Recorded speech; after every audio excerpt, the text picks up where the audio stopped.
Muito bem. Olá, você que está me assistindo do curso de Teoria de Galois. Seja bem-vindo a mais um dos nossos vídeos. Se não me falha a memória, essa é a nossa oitava aula. Eu falei para vocês que daqui a pouco ia começar a me confundir e não ia mais conseguir contar as aulas, né? Mas eu acho que essa é a nossa oitava aula. Bom, na aula passada nós vimos algumas noções de extensões de corpos, nós definimos alguma coisa sobre extensões de corpos, né? Definimos o que é o grau de uma extensão, relacionamos o grau de uma extensão simples com o seu polinômio minimal, quando o elemento era algébrico ou quando o elemento era transcendente, e, e assim por diante. Né? Então, nós fizemos algum estudo já a respeito, a respeito de extensões de corpos. Tá? Nessa aula, nós vamos dar um breve, não é dar um tempinho, né? Nós vamos falar um pouco sobre a ideia que o Galois tinha, ou mais ou menos qual foi a ideia que o Galois desenvolveu e como ele desenvolveu a ideia dele, né? Então, como que ele relacionou, como que ele conseguiu relacionar, o que ele tinha em mente quando ele resolveu estudar as equações ou a resolução de equações por meio de radicais, né? E ele fez uma associação com grupos, né?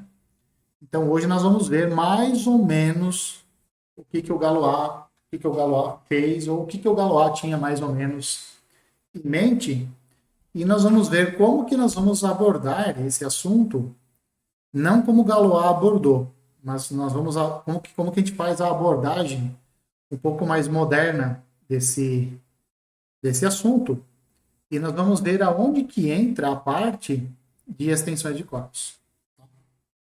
Então é isso que nós vamos basicamente fazer na aula de hoje, certo?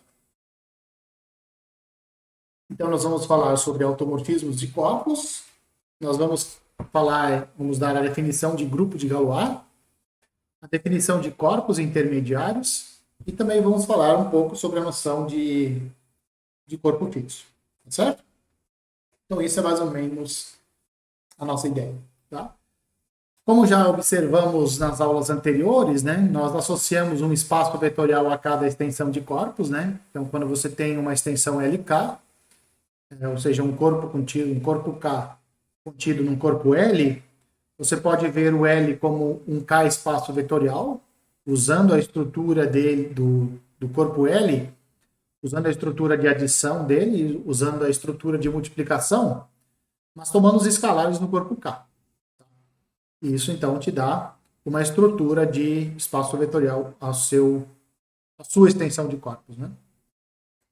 Alguns problemas que envolvem a teoria de Galois, esse instrumento, essa associação, né, de extensão de corpos com espaço vetorial, ela é muito boa, mas tem outros problemas envolvendo a teoria de Galois que você não resolve só usando a extensão de corpos vendo a extensão como um espaço vetorial. Ele é muito robusto para isso. Né? Então, se você quer fazer algum trabalho um pouco mais elaborado, um pouco mais fino, você simplesmente você não consegue, tá? Porque ele é um instrumento muito robusto para isso. O que a gente consegue fazer? A gente consegue, por exemplo, medir o tamanho da extensão. Lembrando que dimensão, como a cada extensão de corpos você associa um espaço vetorial.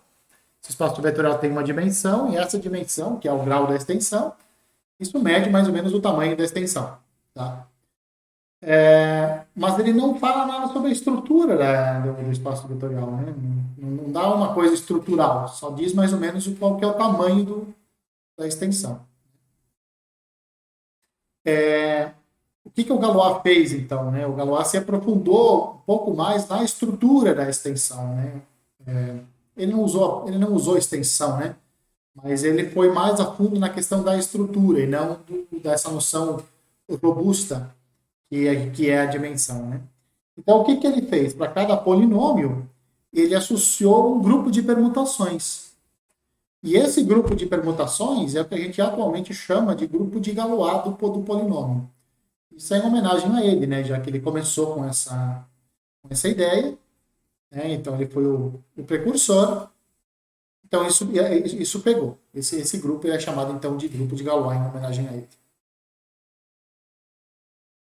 Qual que é a vantagem? O que isso tem de bom, né? Por que você associa então esse grupo de permutações a um polinômio? Porque tem certas perguntas que você pode se fazer a respeito do polinômio que, do ponto de vista polinomial, se você olhar a estrutura polinomial, a resposta pode ser muito complicada. Mas quando você passa ela para grupos, quando você transfere essa sua pergunta para grupos, então o problema fica mais simples, né? E esse é o caso especial quando você trata da solução por radicais. Isso é bastante, isso é bastante estranho, né? Eu tive um amigo, professor lá foi meu professor no doutorado, e ele falava, ele usava uma metáfora muito boa para dizer, para resumir o que o Galois fez.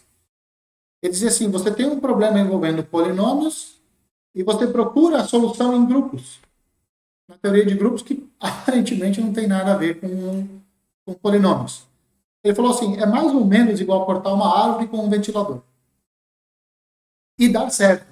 E você conseguir cortar a árvore com um ventilador. Isso é que é o mais bizonho de tudo, né? Mas, enfim, essa é a ideia central do que o Galois fez. Né? Que surpreende? O que surpreende? Por que o trabalho dele foi, foi surpreendente ou ele é surpreendente?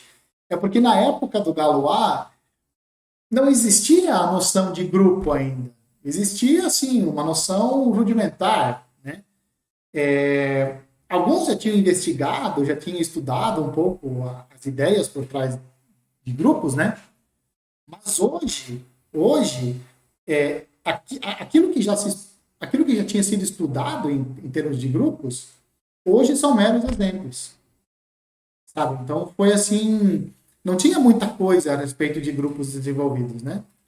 E o Galois não tem dúvida nenhuma de que ele foi o primeiro que, que pegou esse conceito de uma maneira mais geral possível e ele conseguiu entender a importância dessa estrutura, né? Que é a estrutura que nós conhecemos hoje por grupo, né?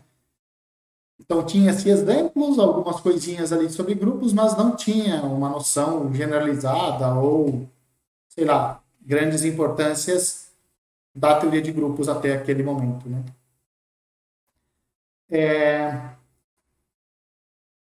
O que nós vamos fazer aqui é apresentar as principais ideias do Galois em um contexto de um exemplo, né?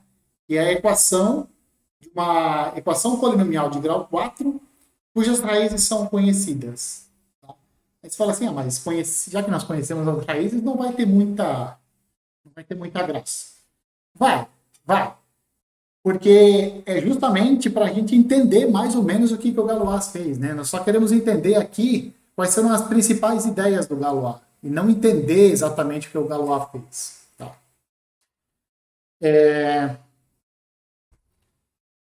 A razão para as raízes serem óbvias, elas podem ser dadas em termos apropriados de simetria do polinômio, e qualquer equação polinomial com essas simetrias também terá raízes óbvias, né?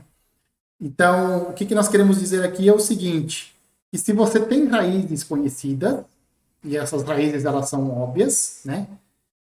Então, algumas simetrias do polinômio vão ser úteis ou vão nos dizer alguma coisa a respeito das outras equações polinomiais que têm também essas simetrias. Né?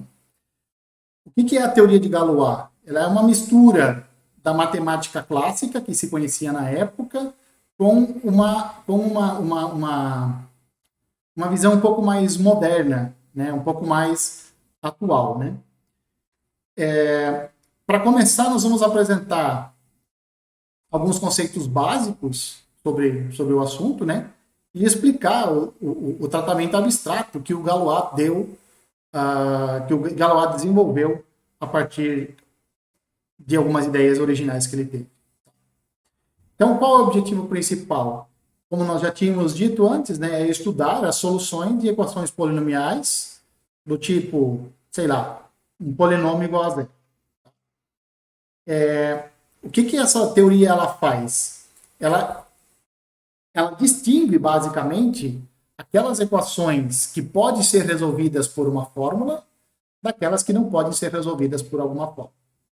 O que nós queremos dizer por fórmula? É uma expressão radical, ou seja, nós vamos tentar expressar as raízes do polinômio, ou as soluções de uma equação, usando só os coeficientes da equação, os coeficientes conhecidos, né? As 4 operações fundamentais e, principalmente, as raízes enésimas, ou seja, raízes quadradas, raízes quartas, raízes quintas, né? Usando radiciação e potenciação, é isso que eu quero dizer. As 4 operações mais radiciação e potenciação. Como nós vimos já em algumas das aulas anteriores, as equações polinomiais de graus 1, 2, 3 e 4, elas podem ser resolvidas por radicais, né? E o que a gente quer agora é caminhar na direção de mostrar que uma equação de grau 5 é diferente, ou seja, que essas, em geral, elas não podem ser resolvidas por radicais. Tá? E para que a gente possa fazer isso, nós vamos olhar, então, a teoria de Galois em termos modernos, né? Então, vamos pegar a ideia principal de Galois e olhar para as simetrias da equação da nossa equação polinomial. O que nós vamos ver é que essas simetrias elas formam um grupo e esse grupo ele é conhecido como grupo de Galois. E as soluções da equação, ela é refletida através de algumas propriedades desse grupo de Galois. Tá? Então, nós vamos pegar uma equação polinomial, né? Nós vamos pegar alguns tipos de simetria, daqui a pouco vai ficar claro mais ou menos o que vem a ser uma simetria dessa equação. E essas simetrias elas vão formar um grupo, e esse grupo vai dizer para a gente se a equação tem ou se ela não tem solução por radicais. É isso que a gente vai fazer. Além do Galois ter inventado, sem querer, não sei se foi sem querer, né, mas deve ter acontecido por acidente, eu acredito, né? Além de ter inventado esse conceito de grupos, ele também conseguiu fazer o que é mais difícil, que é relacionar um novo conceito com um problema antigo que você tem. No caso do Galois, o problema antigo era soluções por radicais. Né? Então, como é que eu posso dizer? Ele meio que criou, né, ele transformou o problema dele. Ele tinha um problema, né, transformou esse problema em outro problema, e esse outro problema ficou uma coisa gigante, né, que hoje é conhecido como teoria de grupos. Né?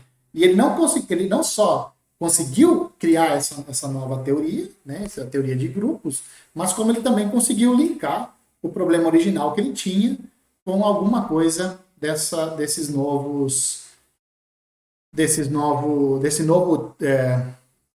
conceito que é o grupo que ele acabou criando, né?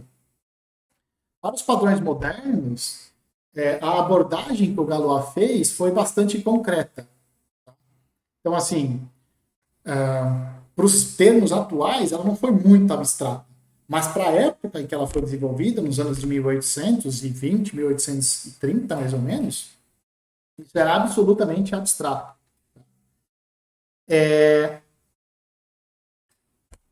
Para a gente conseguir dar a abordagem moderna, como eu já falei para vocês que a gente vai fazer uma abordagem muito mais moderna do que o Galois fez, nós vamos pelo menos olhar e pegar a essência do que o Galois tinha na cabeça quando ele desenvolveu a teoria dele. Então vamos lá. Para isso, como eu já tinha dito, nós vamos pegar uma equação concreta, né, que tenha raízes que a gente conhece. Tá? E aí a gente vai tentar fazer uma análise a partir daí, tá certo? A equação que nós vamos pegar é essa que aparece na tela, né, que é x à quarta menos 4x² menos 5 igual a zero. Aqui você pode fazer uma substituição de variáveis, né? Você pode pegar e chamar o x² de y, né? E aí você pode reescrever esse seu polinômio dessa forma como está decomposto ali, né? X² mais 1 multiplica x² menos 5 igual a 0. As equações a gente conhece. Essa equação a gente conhece, a gente sabe quais são as soluções dessa equação, né? É a unidade imaginária i, o menos i, o raiz de 5 e o menos raiz de 5, tá? Muito bem. Essas raízes, você pode observar que elas formam dois pares de elementos que estão relacionados. Quais são esses elementos? O i e o menos i é um par cujos elementos estão relacionados. O raiz de 5 e o menos raiz de 5 também. O que nós vamos ver? Que do ponto de vista algébrico, não é possível você distinguir o i do menos i ou o raiz de 5 do menos raiz de 5, no sentido que nós vamos descrever agora. Tá? Então, como é que elas são algebricamente indistinguíveis? Vamos explicar sob qual ponto de vista elas são distinguíveis. Então, vamos lá. Se você escreve qualquer equação polinomial com coeficientes racionais que é satisfeita pela escolha de qualquer uma dessas quatro raízes. Tá? Então, é nesse sentido que eu estou dizendo que elas são indistinguíveis. Tá? Ou seja, se você escrever qualquer equação polinomial com coeficientes racionais que satisfaça alguma escolha entre essas quatro raízes. Tá? Então, por exemplo, essa aqui. Vamos escrever o alfa como sendo o i, o beta como sendo menos i, gama é igual a raiz de 5 e o delta é menos a raiz de 5. Observe o seguinte, ó, alfa² mais 1 é igual a 0, alfa mais beta é igual a 0, delta² menos 5 é igual a 0, gama mais delta é igual a 0, alfa vezes gama menos beta vezes delta é igual a 0, e assim por diante. Essas são equações polinomiais com coeficientes racionais que são satisfeitas por alguma escolha dessas quatro raízes. Então, algumas dessas equações, melhor, essas equações que aparecem ali, obviamente, elas são satisfeitas por alguma escolha desses quatro elementos que você fizer. Você pode fazer, se você fizer escolhas apropriadas dos elementos, você vai ter equações sendo válidas. Tá? Existem muitas equações do mesmo tipo que não são válidas. Como, por exemplo, se você somar o alfa com o gama, isso vai dar i raiz de 5 mais i, isso igual a 0 é uma equação falsa. Tá? Então, tem equações verdadeiras e tem equações falsas que você pode construir a partir desses quatro elementos. Tá? O que a experiência ela nos diz? É claro que aqui a experiência não é assim, eu vi, né? Não, experimentações mesmo, tá? Então, experimentações, elas sugerem que se nós tomarmos qualquer equação válida, envolvendo alfa, beta, gama e delta, se nós trocarmos alfa por beta, beta por alfa, então, aqui, se nós trocarmos alfa por beta, beta por alfa, gama por delta e delta por gama, então a nova equação vai continuar sendo válida. Ou seja, se você fizer uma troca de alfa, se você pega uma equação válida, você trocar alfa por beta, a equação que você vai obter vai continuar sendo válida. Se você trocar gama por delta, a equação vai continuar sendo válida. Se você fizer as duas trocas, a equação vai continuar sendo válida. É isso mais ou menos o que está querendo se dizer aqui. Né? E essa é a relação que eu estava dizendo aqui para vocês. Do ponto de vista algébrico, é impossível distinguir o i do menos i, raiz de 5 do menos raiz de 5. Nesse sentido. E se você trocar um pelo outro, o que você vai obter não é nada extraordinário. Você vai obter a mesma coisa, basicamente, só que envolvendo, em vez de alfa, você tem as coisas envolvendo beta, em vez de gama, você tem as coisas descritas por delta. Algo parecido com isso. Né? Então, ali você já pode ver o que a gente estava falando antes sobre simetria. A simetria vem dali, vem dessa troca, dessa possibilidade de troca. Você troca e mantém tudo válido, né? Você pode aplicar isso que eu acabei de falar, essas trocas, né? Você pode fazer elas nessas equações aqui que nós encontramos, que são equações válidas, né? Então, nessa primeira equação aqui, ó, se eu trocar alfa por beta, eu vou ter uma equação válida. Se eu trocar alfa por beta e beta por alfa aqui, eu vou ter uma equação válida. Se eu trocar delta por gama nessa equação, eu vou continuar tendo uma equação válida. Se eu trocar gama por delta e delta por gama, eu vou continuar tendo uma equação válida. Se eu trocar alfa por beta e gama por delta aqui nessa equação, ou seja, se eu fizer as duas trocas ao mesmo tempo, então eu vou continuar tendo uma equação válida. E assim por diante, né? E as equações são essas aqui, que nós encontramos, né? Então você obtém, por exemplo, essas equações aqui, né? Essas são equações que você pode obter. Ó, essa daqui, por exemplo, ó, essa daqui, ó, você obtém daqui, dessa última equação aqui, e nós só fizemos a troca, ó, nós trocamos alfa por beta e beta por alfa. Aí obtivemos essa daqui. Ou melhor, essa aqui, né? Essa daqui é obtida dessa, trocando alfa por beta e beta por alfa. Essa primeira que nós obtivemos aqui, nós fizemos as trocas alfa por beta, beta por alfa, gama por delta e delta por gama. E a outra, a terceira lá, é você trocar gama por delta e delta por gama, e deixar o alfa e o beta fixos. Essas aqui também são equações que são válidas, certo? Por simples substituições, né? Por simples trocas. Agora, essas trocas são permitidas, né? O alfa com o beta, trocar eles entre si, e o gama com o delta. Se você fizer essas trocas, então você transforma uma equação válida numa outra equação válida. Esse tipo de simetria acontece. Agora, se você trocar o alfa por gama e o gama por alfa, se você fizer essas trocas, então você pode transformar uma equação válida numa equação inválida. Por exemplo, essa equação aqui, ó. Você tem alfa quadrado mais 1 igual a 0. Se você trocar alfa por gama, não vai ser uma equação verdadeira. Essa daqui não é verdadeira.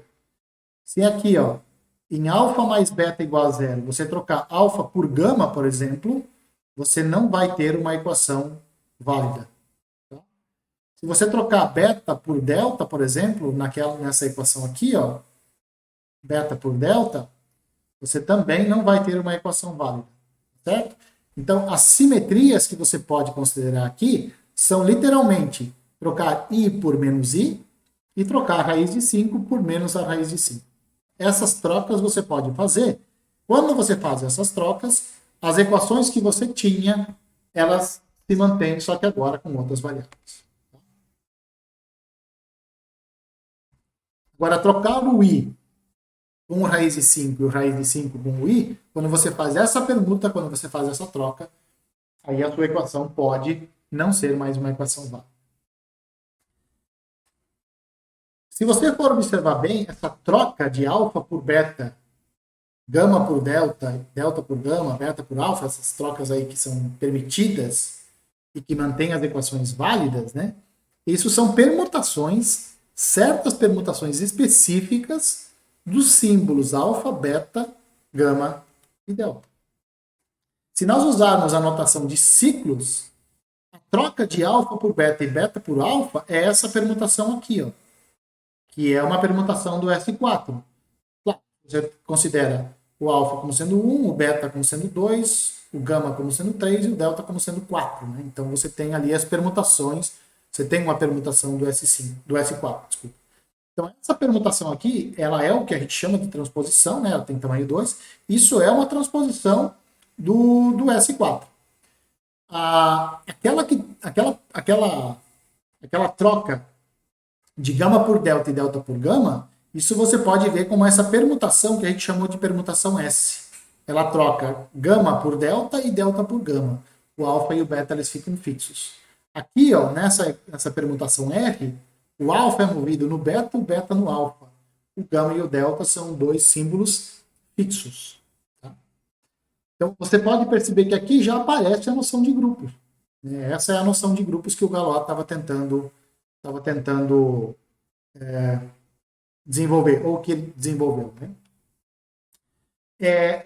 Se essas duas permutações, a permutação R e a permutação S, se elas transformam uma equação válida em outra equação válida, então a permutação T, que é a composição de R e S, que é essa permutação aqui, ó, alfa, beta, gama, delta, ela também transforma uma equação válida em outra equação válida.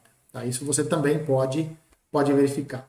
A identidade, ela também transforma uma equação válida em uma equação válida. Então, a identidade claramente faz isso, porque você não muda nada com a identidade. E aí, o que você pode ver também é que as outras permutações, elas tornam equações válidas, elas transformam equações válidas em equações inválidas. Então, essas quatro não. Essas quatro permutações, a identidade, a R, a S e a T é a combinação das duas, né? Essas quatro, sim, elas transformam equações válidas em equações válidas, né? Se você fizer qualquer outro tipo de arranjo entre as outras 20 permutações de alfa, beta, delta e gama, aí você já bagunça a validade das suas equações.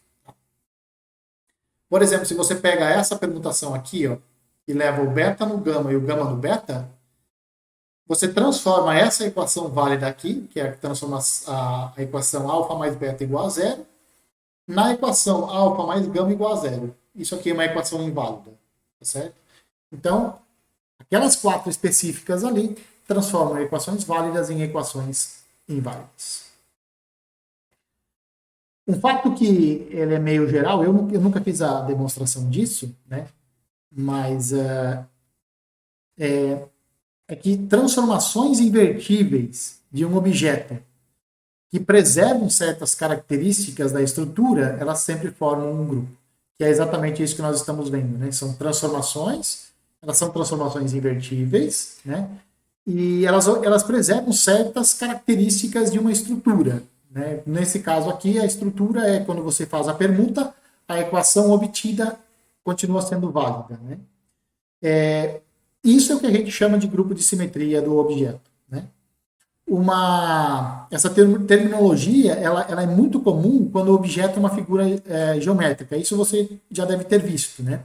E as transformações que você faz, elas são movimentações rígidas, né? Como, por exemplo, rotações, translações, reflexões. Mas a ideia, para se mostrar esse fato mais geral aqui, a ideia é a mesma para você mostrar esse fato mais geral. Tá? As quatro permutações acima, né, que nós acabamos de ver, a identidade, a permutação alfa-beta e a permutação gama-delta e a composição das duas, de fato, elas formam um grupo, e esse grupo nós vamos chamar ele de G. Então, daqui em diante, esse vai ser o nosso grupo. O grupo G vai ser esse, tá? Isso aqui nós vamos chamar de R, isso aqui nós vamos chamar de S, e a composição nós vamos chamar de T. Igual a que a gente já tinha feito. Né? Para a gente ver o porquê que as permutações das raízes são importantes, vamos considerar o seguinte subgrupo. Né? Subgrupo formado pela identidade e pela permutação R. A permutação R, o que ela faz? Ela leva o alfa no beta, o beta no alfa e fixa os outros dois elementos, que são o gama e o delta. Né?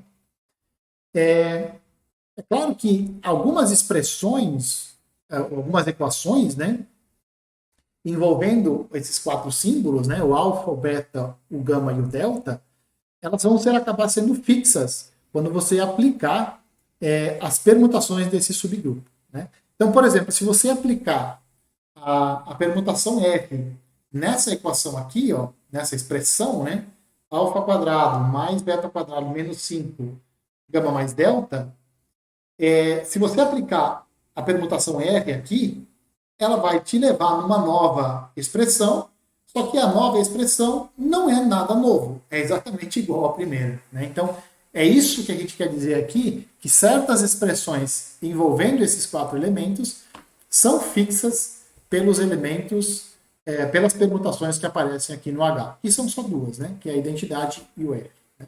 Então essa aqui é uma expressão que, se você aplicar os elementos de gama nessa expressão aqui, o que você obtém é uma nova expressão que não tem nada de novo.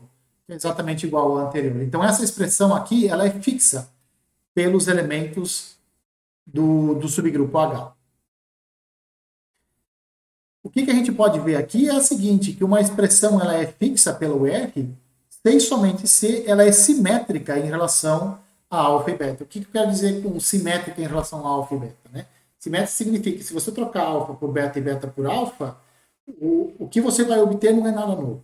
Tá? Então, o que você fez aí basicamente foi nada. Né? Então, é nesse sentido a simetria. Tá? Outra coisa que você pode mostrar também é que qualquer polinômio envolvendo esses 4 elementos que é simétrico em alfa e beta, ele pode ser reescrito, você pode reescrever esse polinômio com um polinômio que envolva alfa mais beta, alfa vezes beta e gama vezes delta. Por exemplo, essa expressão aqui, ó, que nós tínhamos aqui em cima, né? Ela pode ser reescrita dessa forma aqui. Né? Então, você transforma essa expressão que você tinha em uma nova expressão, e essa nova expressão aqui só aparecem novos elementos. Né? O alfa mais beta, o alfa vezes beta e o gama e o delta. Tá? E aí uma coisa interessante que você pode observar aqui é que, como o alfa é igual a 1 e o beta é igual a menos i, então a soma dá 0, e o produto está 1. Quando você fizer a substituição aqui, olha o que se reduz a sua equação, né? Ou a sua expressão. Né? A sua expressão inicial, ela simplesmente fica em função do gama e do delta, e o alfa e o beta eles acabam desaparecendo. Bom, agora, vamos imaginar o seguinte. Tá? Vamos imaginar que nós não sabemos quais são as raízes explícitas de uma equação polinomial, mas nós conhecemos o grupo de Galois dessa expressão, né? Ou seja, o grupo obtido da mesma forma que o grupo de Galois ele é conhecido. Então vamos considerar qualquer polinômio de grau 4, tá? E como nós não conhecemos as raízes desse polinômio, nós vamos denotar elas como antes, né? Alfa, beta, gama e delta. E vamos imaginar o seguinte: o grupo de Galois desse polinômio, ele é exatamente o grupo de Galois obtido anteriormente, naquele polinômio específico. Tá? Então, aquele polinômio específico que nós tínhamos e esse novo polinômio de grau 4, eles têm o mesmo grupo de Galois. Certo? Então, é isso que antes nós tínhamos as raízes, nós conhecíamos as raízes, e a partir das raízes, nós obtivemos, então, o que a gente chama de grupo de Galois. Ou seja, o grupo formado por aquelas permutações que transformam equações válidas em equações válidas envolvendo alfa, beta, gama e delta. Tá? Esse era o grupo de Galois anteriormente. Esse é o grupo de simetria, né? Do polinômio. Tá certo? E agora nós vamos pegar o polinômio de grau 4 e vamos dizer, olha, o grupo de Galois dele é o mesmo de antes. Tá? Vamos considerar três subcorpos dos complexos que estão relacionados com essas 4 raízes. O primeiro subcorpo dos complexos são os racionais. Depois, são os racionais adjuntados com gama e delta. Depois, é o subcorpo obtido a partir desse subcorpo aqui, adjuntando o alfa e o beta. Então, são esses 3 subcorpos que a gente tem. Esses são 3 subcorpos dos racionais. Vamos denotar o H de novo como sendo o subgrupo formado pela identidade e pela permutação R. Lembrando que a permutação R ela leva alfa no beta e fixa os elementos gama e delta.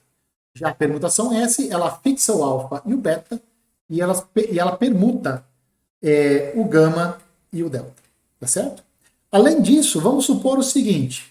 Além disso, vamos supor que nós conhecemos duas informações.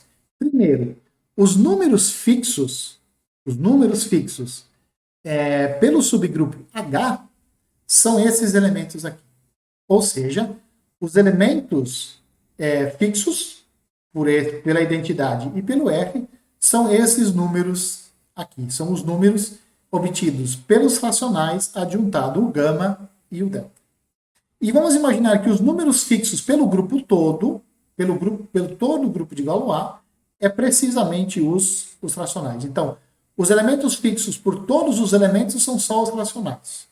Os elementos fixos pelo subgrupo H são os números que aparecem nesse corpo aqui. Tá? Então, nós vamos imaginar, vamos supor isso também. Tá?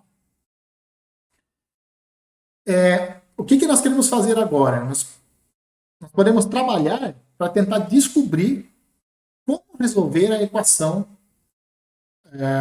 de grau 4, g de x igual a zero.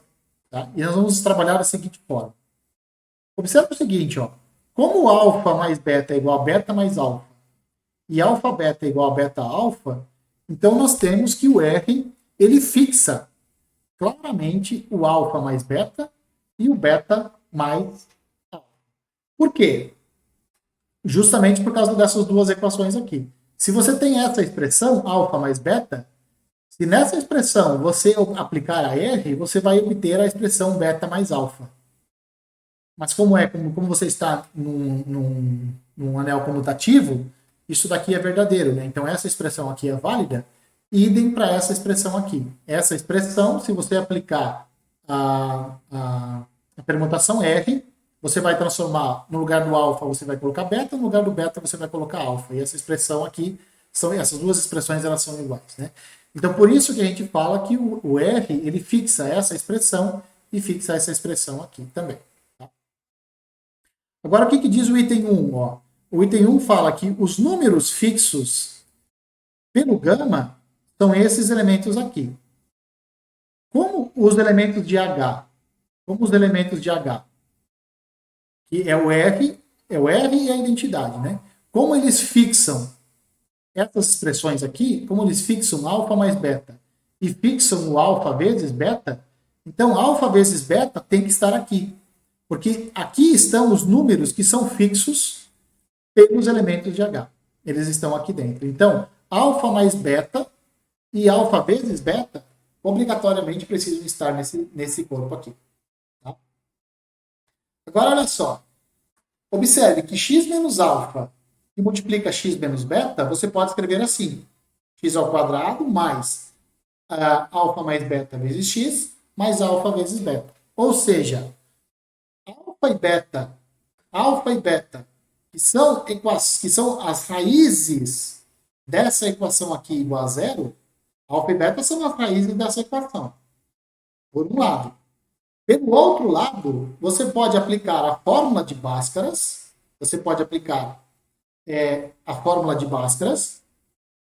e escrever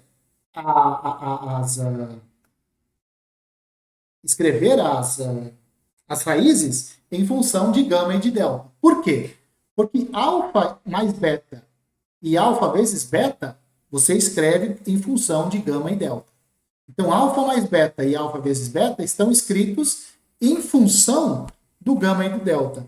Aplicando Bhaskaras, você escreve as soluções da equação x² mais alfa mais beta x mais alfa beta igual a zero. As raízes dessa equação você escreve em função de delta e gama. Mas, por outro lado, as raízes dessa equação são alfa e beta. Logo, alfa e beta você pode escrever em função do delta e do gama só usando expressões racionais e mais as raízes quadradas. Tá? Então, de fato, nós conseguimos escrever as equações as raízes dessa equação aqui igual a zero, nós conseguimos escrever o alfa e o beta, então, em função do gama e do delta, só usando expressões radicais. Foi o que eu disse aqui, né? Alfa e beta escritos em função de delta e gama, usando expressões racionais e raízes quadradas. Né? Esse mesmo truque você pode aplicar para encontrar o gama e o delta. Esses números aqui, ó, o gama mais delta e o gama vezes delta, eles são fixos por todos os elementos de G. Por quê? Porque eles claramente são fixos pelo R. Por que eles são fixos pelo R? Porque o R não faz cócegas. O R fixa o gama e o delta. Então, se você aplicar o R nessa expressão e o R nessa expressão, você não vai mudar nada.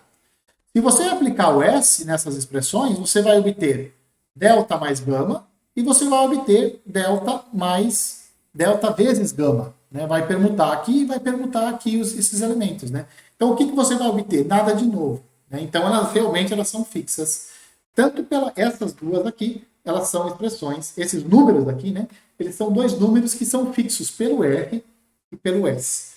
Como o R e o S são os geradores do grupo G, então, esses dois números aqui, eles são fixos por todos os elementos do grupo. No entanto, os elementos do grupo que fixam, quer dizer, aqueles elementos que são fixos, aqueles números que são fixos por todos os elementos de G, são exatamente os elementos racionais. Então, o gama e o delta são números racionais. Quer dizer, gama mais delta e gama vezes delta são números racionais. Da mesma forma que antes, a mesma coisa, em vez de alfa e beta, agora a gente tem alguma coisa envolvendo gama e delta. Né? Esses dois números aqui, eles são soluções de uma equação quadrática, e por isso, você pode de novo escrever essas expressões em termos de radicais, em termos de expressões radicais com números racionais, aplicando a fórmula de Bhaskara. É a mesma coisa que a gente fez aqui. Né? Nós reescrevemos nós temos essa igualdade válida aqui. Né? Da mesma forma, nós temos a igualdade x menos delta vezes x menos gama igual a isso daqui, só que em vez de alfa e beta, você tem agora gama e delta. Você faz o mesmo processo aqui. Só que agora, em vez de você estar nesse corpo, você está trabalhando agora com racionais, uma vez que o gama e o delta, gama mais delta e gama vezes delta, são números racionais. Tá? Então, você pode substituir. Você escreve esses dois números, como expressões radicais cujos coeficientes estão nos racionais, usando a fórmula de Bhaskara. Você volta lá nas expressões de alfa e beta que você tinha, porque alfa e beta estão escritas em funções do gama, em função de gama e delta. Gama e delta estão escritos em função de expressões radicais com coeficientes racionais. Né? Então você vai lá e faz a substituição. Alfa e beta você também pode escrever usando expressões radicais sobre os números racionais. Tá? O que você obtém, então? O que você pode observar? Que a gente não encontra uma fórmula explícita das raízes em termos de radicais. Mas o que a gente pode saber? Que com certas informações, o grupo de Galois,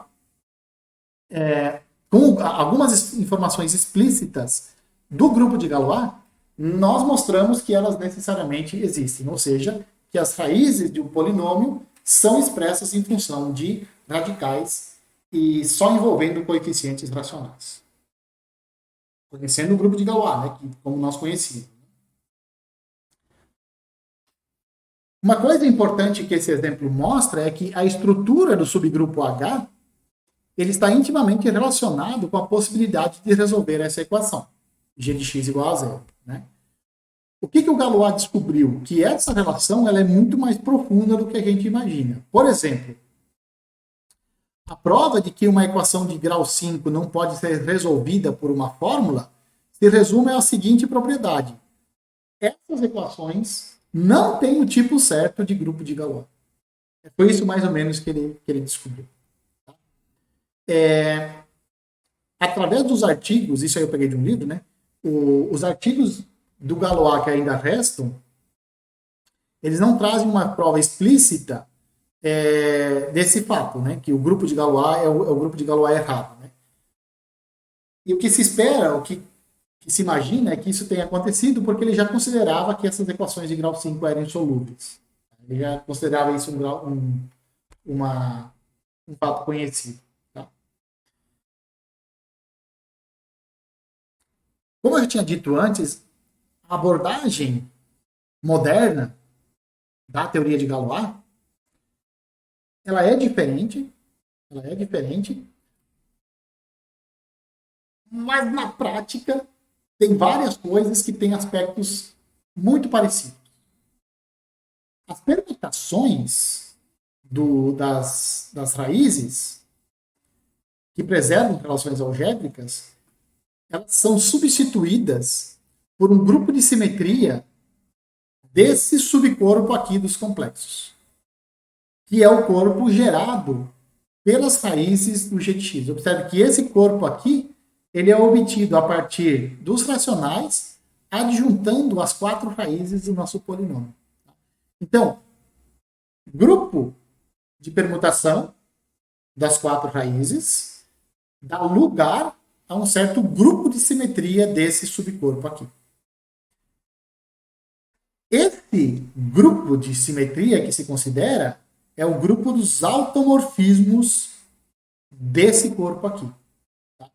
Que nada mais é do que uma maneira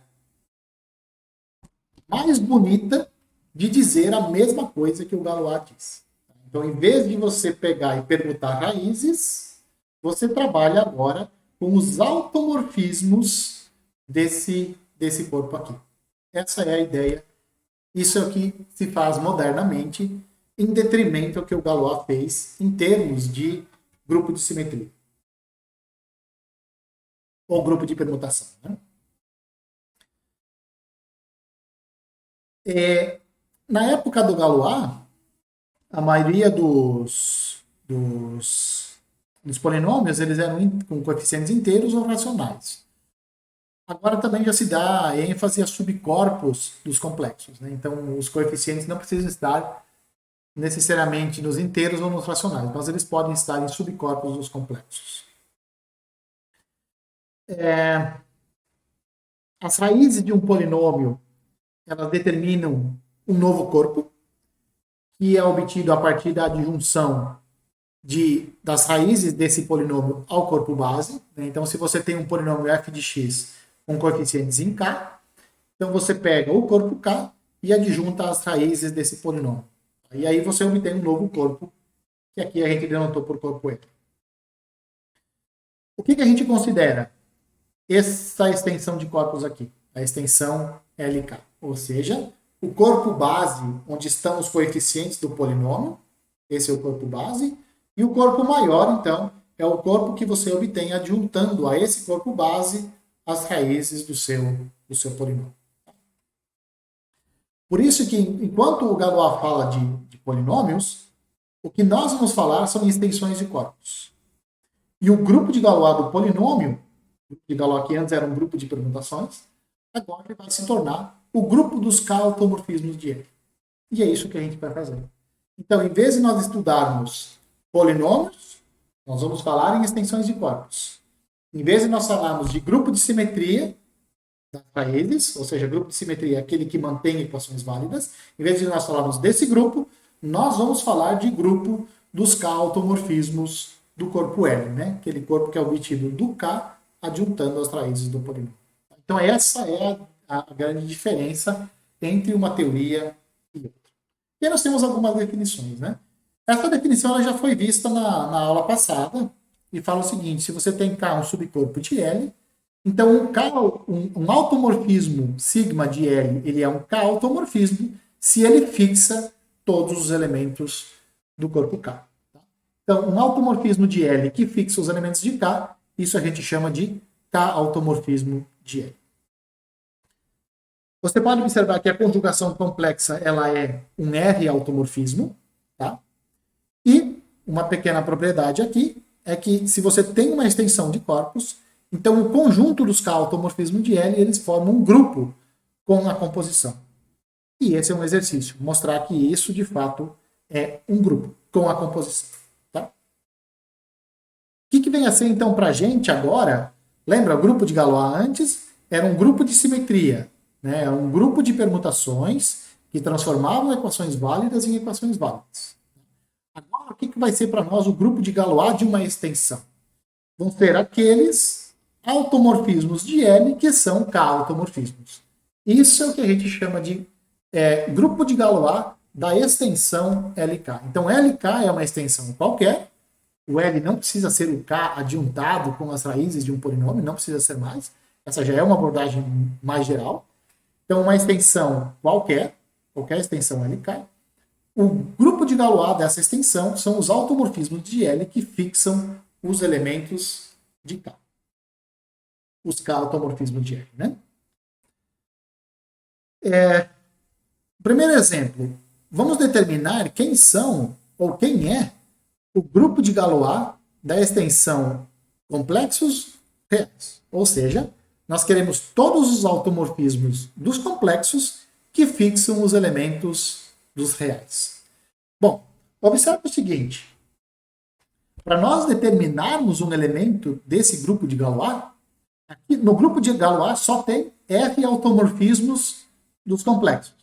O que está dizendo aqui? Que basta que a gente conheça quem é o sigma da identidade imaginária. Por quê? Porque se o sigma é um R isomorfismo, ele leva esse número complexo A mais BI no número complexo A mais B sigma de I. Por quê? Ora, porque alfa e B, A e B são números reais e, portanto, eles são fixos pelo sigma, que é um automorfismo. Como é automorfismo, abre para a soma e abre para o produto. Agora, como o sigma ele é um automorfismo, então sigma de I ao quadrado é sigma de I vezes sigma de I. Por ser automorfismo, isso dá sigma de I ao quadrado, isso dá sigma de menos 1 é real, portanto é fixo. Então isso dá menos 1. O que nós temos então? Que o sigma de I, ele é raiz desse polinômio aqui. Mas esse polinômio só tem duas raízes, I e menos I. E, portanto, o sigma de I, por ser raiz daqui, tem que ser igual a I ou tem que ser igual a menos I. E, portanto, só tem dois R automorfismos possíveis. A identidade, ou então a conjugação. E, portanto, o grupo de Galois dessa extensão, da extensão complexos reais, são esses dois R automorfismos, a identidade e a conjugação. Aqui você pode observar que o grupo de Galois, nesse exemplo, a ordem dele é igual a 2, que é exatamente o grau da extensão complexos reais.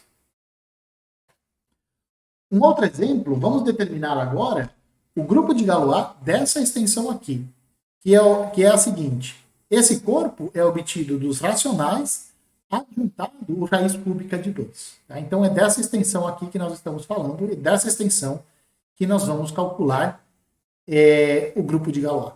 Muito bem. Observe que um elemento está nesse grupo de Galois. Ele está nesse grupo de Galois.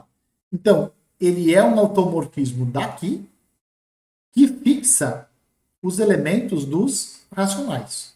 De novo, da mesma forma que antes, para nós sabermos o que esse sigma faz, basta nós sabermos o que ele faz com esse elemento aqui.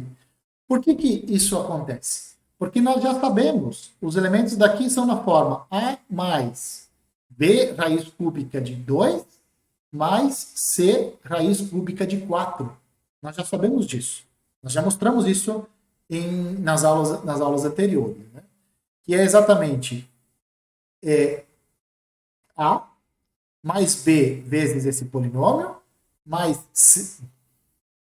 Os elementos daqui são A mais B vezes esse elemento, mais C vezes esse elemento ao quadrado. Porque o polinômio minimal desse elemento tem grau 3 sobre os racionais. Então, por isso que os elementos são dessa forma.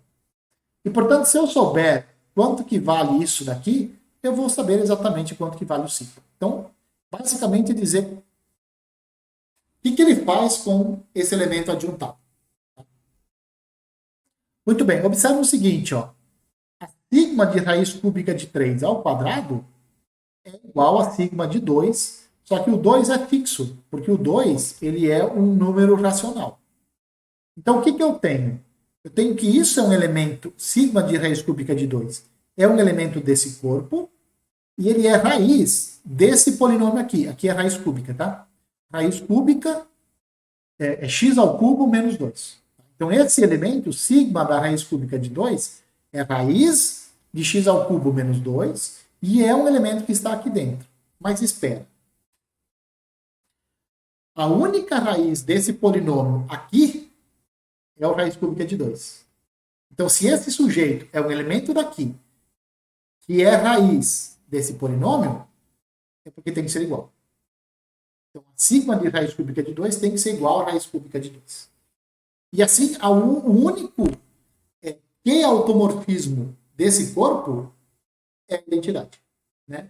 Então, o gama, quer dizer, a ordem do grupo de Galois é 1. E nesse caso, a ordem do grupo de Galois acaba sendo menor do que o grau da extensão, do que o grau dessa extensão aqui. Por que eu estou relacionando ordem do grupo de Galois com ordem da extensão? Porque, com grau da extensão. Porque grau da extensão é uma das únicas coisas, as únicas informações. Lembra aquela informação robusta que eu falei para vocês? É uma das poucas informações que a gente tem a respeito de extensões, né? Então, a ideia é tentar relacionar. Né? Você tem a ordem de um grupo é um número, o grau da extensão também é um número, então a gente vai tentar relacionar esses dois números de alguma forma. Essa é a ideia. Como exercício, fica para vocês mostrarem que o grupo de Galois dessa extensão aqui é isomórfico ao Z2, cartesiano Z2, cartesiano Z2, ou produto direto, como você preferir. Ou seja, para mostrar que o grupo de Galois dessa extensão aqui tem, nesse caso, 8 elementos.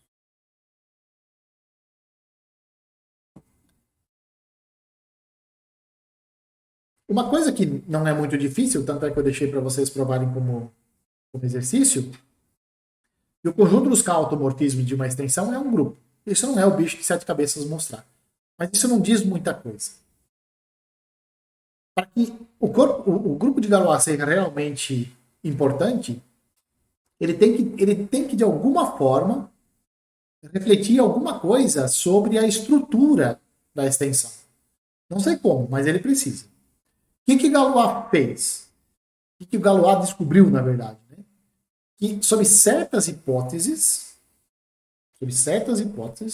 existe uma correspondência biunívoca, ou seja, uma correspondência bijetora entre os seguintes conjuntos.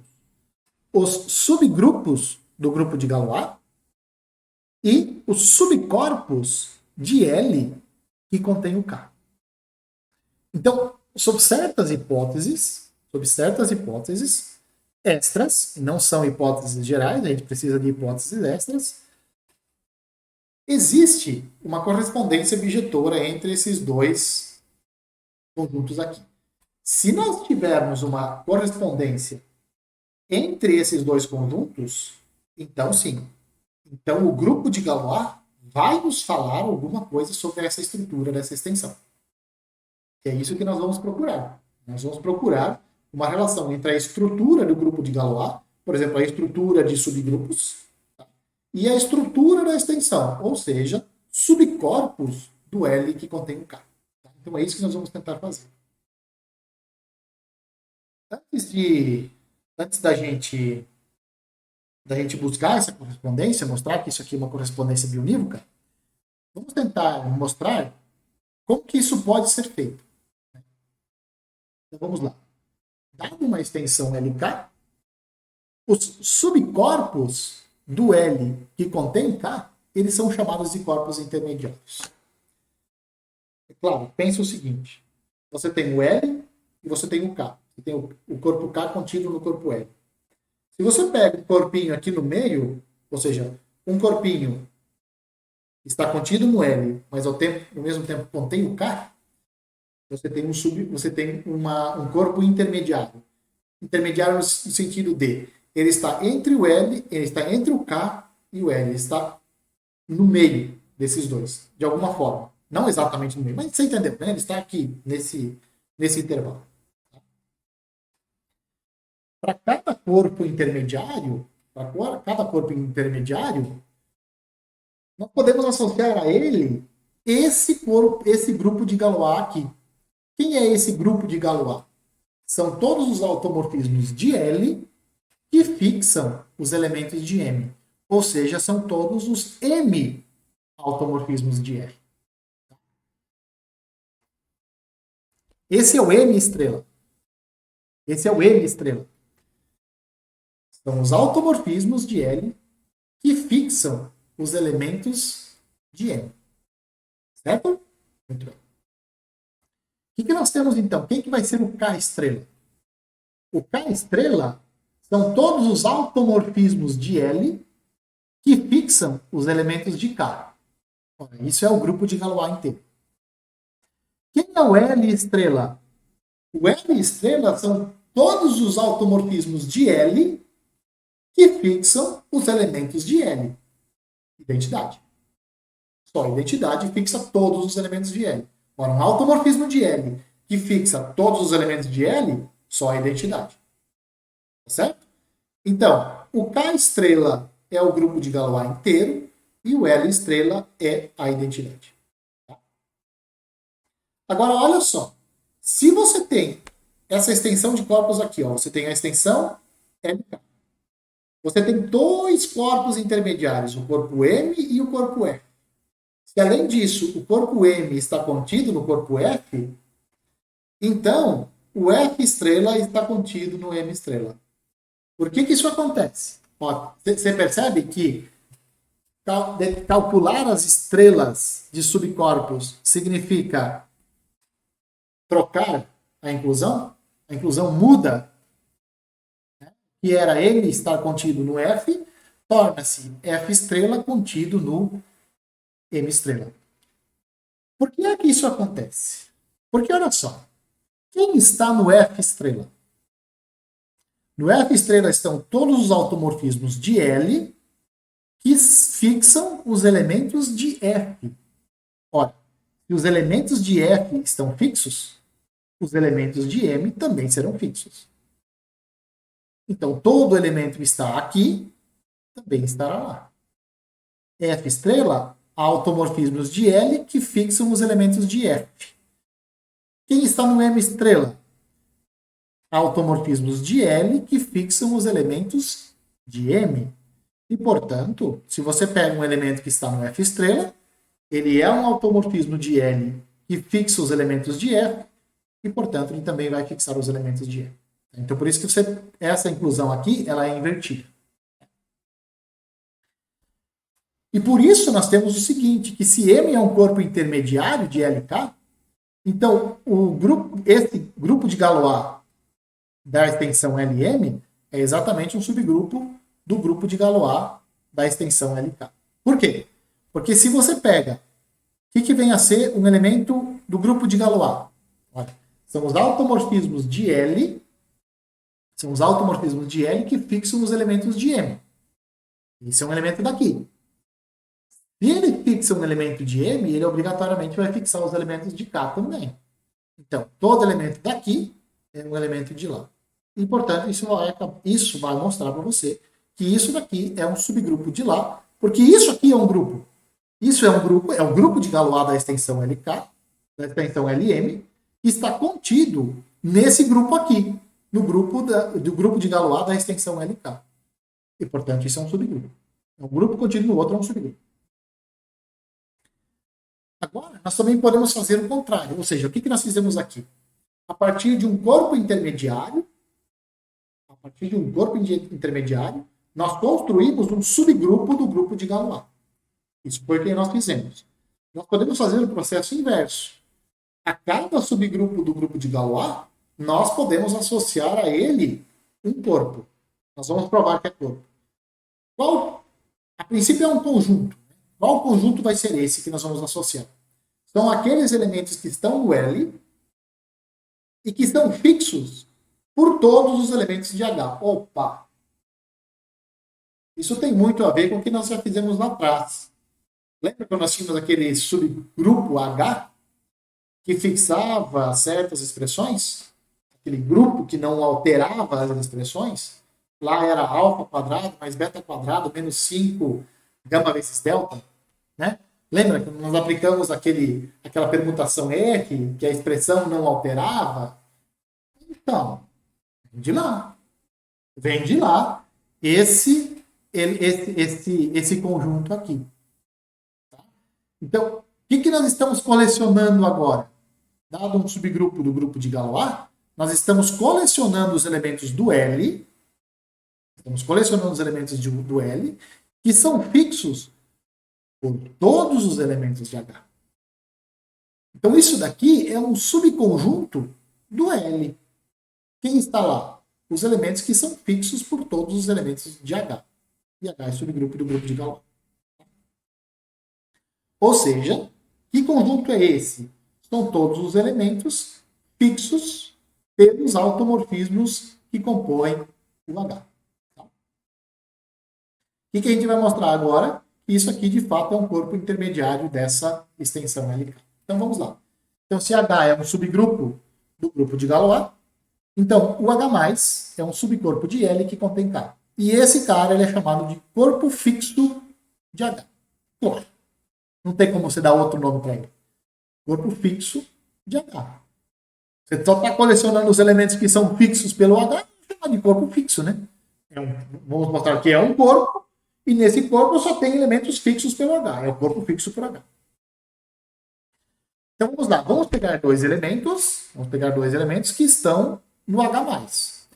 Se eles são dois elementos do H+, é porque eles são fixos por todos os elementos de H. Tá? Olha, eu não acredito, vai estar aparecendo A mais B e o A vezes B de novo, igual estava aparecendo lá alfa mais beta e alfa vezes beta. Esses dois elementos estavam aparecendo antes, na nossa análise anterior. Né? Então, o que nós temos? Olha, cada sigma que está no H é um automorfismo de L. Então, o produto abre. Ele abre por produto. Né? Mas sigma de A é igual a A e sigma de B é igual a B. Por causa disso aqui. Sigma de A vezes B é sigma de A vezes sigma de B, que é igual a A vezes B. Ou seja, o H+, ele é fechado para a soma e para o produto. Além disso, o que ele faz com um elemento inverso? Ele faz isso daqui, ele leva nele mesmo. Então, todo elemento de H fixa o inverso de A. A mesma coisa, ele vai fixar o simétrico de A. E, portanto, esse subconjunto aqui, ele é muito mais do que um subconjunto, ele é um subcorpo do L. Agora, o H, olha só, o H, ele é um subgrupo daqui. Ou seja, se ele é um subgrupo daqui, então, todos os elementos daqui fixam, todos os elementos de H fixam os elementos de K. Ora, se todos os elementos de H fixam os elementos de K, então todo elemento de K está no A+, no H+. E, portanto, o corpo K está contido no H+. E, portanto, de fato, o H+, ele é um corpo intermediário do L. Outra coisa, se você tem o H1 contido no H2 subgrupos do grupo de Galois, então, calcular mais o H1 mais e o H2 mais tem essa relação aqui. Se o H1 está contido no H2, então o H2 mais está contido no H1 mais. Além disso, se o K está contido no M e está contido no L, então o M está contido no H estrela mais. Se o H é um subgrupo do grupo de Galois, então o H está contido no H mais estrela. Tá? Isso eu vou pedir para que vocês mostrem. Certo? O que nós vamos buscar agora? nós vamos buscar condições para que isso daqui não seja só contingência, para que nós não tenhamos duas inclusões aqui. Nós queremos que essas duas inclusões elas sejam igualdades. É isso que nós vamos procurar. Né? Por quê? Porque se houver igualdade aqui, essas duas funções aqui, elas vão ser funções bijetoras, uma sendo inversa da outra. Ou seja, a função estrela, ela vai dos corpos intermediários para os subgrupos do grupo de Galois, que pega cada M e leva no M estrela. A função mais, ela vai dos subgrupos do grupo de Galois no conjunto dos corpos intermediários, que leva cada subgrupo no H+. Se essas igualdades aqui, no lugar de inclusão, for igualdade, forem duas igualdades, então essas duas funções aqui, elas vão ser uma inversa da outra. E nós queremos descobrir quais são as condições para que isso aconteça. Tá? Aqui é só uma observaçãozinha a mais. Aqui. Tudo bem. Vamos lá. Vamos considerar agora ó, essa extensão aqui. A extensão obtida dos fracionais, adjuntando o i e o raiz de 5. I raiz de 5 já apareceu alguma vez na nossa vida hoje, né? E nós vamos tentar obter, então, o grupo de Galois da extensão L sobre os racionais. Tá? Olha só. Os automorfismos de L que fixam os elementos dos racionais são os seguintes automorfismos. Identidade, R, S e T, que são dados da seguinte forma. A identidade leva I no I, raiz de 5 em raiz de 5. O R leva I no menos I, raiz de 5 em raiz de 5. O automorfismo S leva I no I, raiz de 5 e menos a raiz de 5. O T, o que ela faz com o I? Leva I no menos I e o raiz de 5 e menos raiz de 5. Tá? Esses aqui, esses são os automorfismos de L que fixam os elementos de K. Tá? E, portanto, nós temos que o grupo de Galois dessa extensão são esses quatro elementos. E essas três relações aqui elas acontecem. R ao quadrado igual a S quadrado igual a T quadrado igual a identidade. Quem são os subgrupos do grupo de Galois? São esses subgrupos aqui. Identidade, identidade UR, identidade S e identidade T. Se você calcular o H0 mais, o H1 mais, o H2 mais e o H3 mais, você pode calcular, né? Você vai obter esses quatro subcorpos aqui. Esses são os corpos intermediários, são exatamente os corpos intermediários dessa extensão LK aqui. Certo? Então, façam essas contas em casa, deem uma pausa aqui no vídeo e tentem fazer essas contas, né? Tentem ver que esses aqui são os automorfismos de L que fixam os elementos de Q. De novo, né? Como é que são os elementos daqui? Os elementos daqui são A mais B, I, mais C raiz de 5, mais D, I raiz de 5. E aí, para você saber o que um automorfismo, o que um Q-automorfismo faz com os elementos daqui, basta você saber o que ele faz com o I e o que ele faz com o raiz de 5. Né? E não tem jeito. Ele tem que permutar esses elementos. Mais adiante a gente vai ver exatamente o porquê. Tá? Então você pode verificar que são esses quatro elementos aqui. Você pode verificar que esses aqui são os subgrupos desse grupo. E você pode ver, então, que esses aqui são exatamente os corpos intermediários da extensão LK. Nesse caso, então, a estrela e a função mais são bijetoras. Agora, o que essa extensão aqui ela tem de especial? Por que essa extensão aqui, por que para essa extensão nós temos bijeção? O que ela tem de especial? Ela tem duas propriedades que nós vamos ver na próxima aula, que é ser normal e ser separado. Bom, é claro que isso nós não vamos estudar na aula de hoje, pelo seguinte, né? Nós já avançamos bastante, nós estamos com mais de 1 hora de vídeo, um vídeo bastante enrolado, né? Bastante confuso, bastante, na minha avaliação, bastante denso, né? E que talvez demore um pouco para a gente entender tudo o que está sendo dito nele. Mas eu acredito que daqui para frente tudo vai ficar um pouco mais claro. Né? Agora que nós já sabemos mais ou menos do que nós vamos tratar, né? Nós vamos tratar de que basicamente de automorfismos, ou seja, automorfismos de um corpo que fixam certos elementos de um outro subcorpo, e nós vamos tentar relacionar subgrupos do grupo de Galois com corpos intermediários da nossa extensão. Então é isso que nós vamos tentar fazer. Beleza? Bom, vamos ficando por aqui e espero que vocês voltem a me ver em vídeos futuros. Beleza? Bom, então, muito obrigado a todos.